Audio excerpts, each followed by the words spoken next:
जय श्री राम, जय श्री श्याम, सीताराम सीताराम। आप सभी देशवासियों को श्रीदान ट्रस्ट परोपकार मिशन की तरफ से हार्दिक शुभकामनाएं। आपका दिन मंगलमय हो। साथियों, आप सभी के बीच श्रीदान ट्रस्ट परोपकार मिशन अपनी विचार प्रकट कर रहे हैं, जो इस प्रकार है।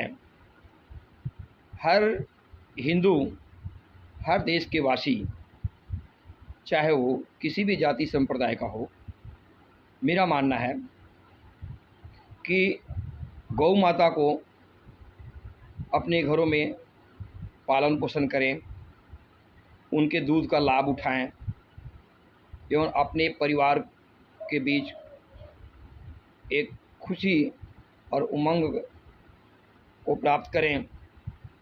गौ माता के अंदर हमें वो चीज़ प्राप्त होती है जिसको बोलते हैं जीवन। गौ माता को माँ की संज्ञा इसलिए दी गई है कि जब हमारी माँ जो धरती पर लाने वाली होती है, एक जो जन्म देने वाली माँ होती है, जब वो दुनिया में नहीं रहती है और हमें जन्म देते ही बिछुड़ जाती है, उस टाइम में एक गौ माता ही है जो अपने दूध पिला करके आपके बच्चों का भविष्य तय करती है, लालन पालन करके उसको उससे योग्य बनाती है, जिस टाइम में वो किसी भी प्रकार का अन्न ग्रहण करने योग्य नहीं होता है। मेरे साथियों, इसलिए गौ माता पूजनीय है, गौ माता श्रेष्ठ है और गौ माता को माता की संज्ञा दी गई है। कभी आपने ये सोचा होगा कि बैल को पिता क्यों नहीं कहा जाता है, भैंस को मौसी क्यों नहीं कहा जाता है, माँ क्यों नहीं कहा जाता है? कभी आपने विचार किया है? नहीं, क्योंकि वो उससे योग्य नहीं है, वो उससे पात्र नहीं है। और कहा गया है कि हिंदू धर्म के अंदर 84 करोड़ देवी देवताओं का वास एक गौ माता के अंदर होता है। यदि आप गौ माता के अंदर सेवार्थ के भाव से उनको महसूस करते हैं तो सभी देवी देवताओं का दर्शन आपको एक गौ माता के अंदर ही होगा। मैं तमाम सभी देश के साथियों से अपील करूंगा कि सभी लोग अपने अपने घरों में एक गौ माता का पालन करें, सेवा करें। आप देखिए उस सेवा का क्या प्रभाव पड़ता है आपके और आपके परिवार के ऊपर। साथियों, आपकी सोच जितनी अच्छी प्रखर होगी, उतनी ही गौ माता का दूध आपके जीवन में काम करेगा। इसलिए सभी साथियों से पुनः आग्रह कर रहा हूं कि इस विषयों पर विचार विमर्श करें और एक घर में गौ माता का पालन जरूर करें। और सभी देश के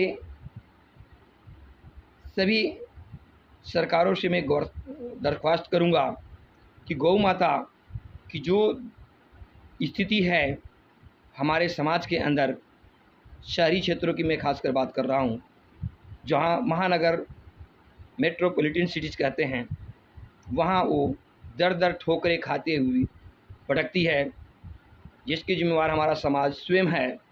हम उनसे अपनी स्वार्थ की भाव केवल रख करके और उनको रोड पर भटकने के लिए छोड़ देते हैं। इसकी जिम्मेवार हम स्वयं हैं, इसके पाप का भागी हम स्वयं बनेंगे।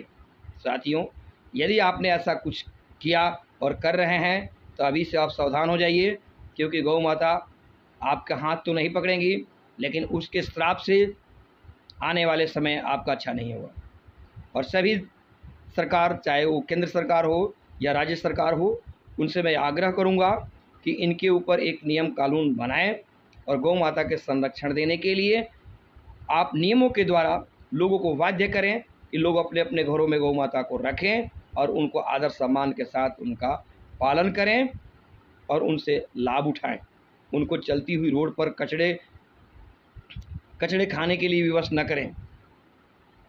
तमाम इसके ऊपर में एजेंसियां काम कर रही है, बहुत सारे गौशालाएं काम कर रहे हैं। उसके बावजूद भी हमें ये देखने को मिलता है कि आए दिन कोई न कोई गौ माता रोड सड़कों पर गिर करके मरी हुई है, उनके लाश उठाने वाला कोई नहीं होता। बहुत दुख होता है कि हमारे समाज के अंदर में एक तरफ हम गौ माता की संज्ञा देते हैं, दूसरी तरफ उसी माता को इस तरीके से विवश होने के लिए छोड़ देते हैं, जंगलों में, खेतों में, रोडों पर, नालियों में भटकने के लिए और गंदी चीज़ों खाने के लिए, कूड़े कचरे खाने के लिए। इसके जिम्मेवार हम स्वयं देशवासी हैं। मैं सरकार से आग्रह करूंगा कि आप इसके लिए सख्त सख्त नियम बनाएं, जिससे कि हमारे जनता जनार्दन उसकी पालन करें और उनका रिस्पेक्ट करें। समाज के अंदर में गौ माता है तो जीवन है। धन्यवाद साथियों, धन्यवाद।